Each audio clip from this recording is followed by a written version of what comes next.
దేవునికి స్తోత్రం. ఎందుకంటే దేవుడై ఉన్నవాడు మానవుని లెక్కలోకి, ప్రభుత్వపు లెక్కలోకి, ప్రజల లిస్టులోకి రావాలి.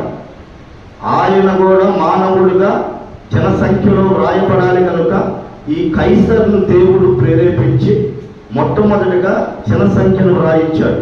అప్పటి వరకు యోధా వాళ్ళు ఎంతమంది, బెన్యామీనీలు ఎంతమంది అని లెక్కలు వేసుకున్నారు తప్పితే ప్రభుత్వపు దృష్టిలోనికి, ప్రభుత్వపు సంఖ్యలోనికి మనకు ఆధార్ కార్డులు వచ్చినట్లుగా వాళ్ళకి సంఖ్య లేదు అప్పటి వరకు. దేవునికి స్తోత్రం. హల్లెలూయా. యేసుక్రీస్తు ప్రభు వారి పుట్టుక వలన ప్రజా సంఖ్య రాయబడింది. అంటే ప్రతి మనుషునికి ప్రభుత్వంలో గుర్తింపు వచ్చింది.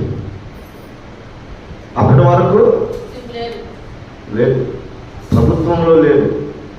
ఎవరు రాజుల దగ్గర, ఎవరు ఊర్లో వాళ్ళు పలానా ఓడు పలానా ఓడు పలానా ఓళ్ళు ఎంతమంది, పలానా వాళ్ళు అంతమంది అని వరకు నోటి లెక్కలే వేసుకున్నారు. కానీ అప్పటి వరకు ప్రభుత్వం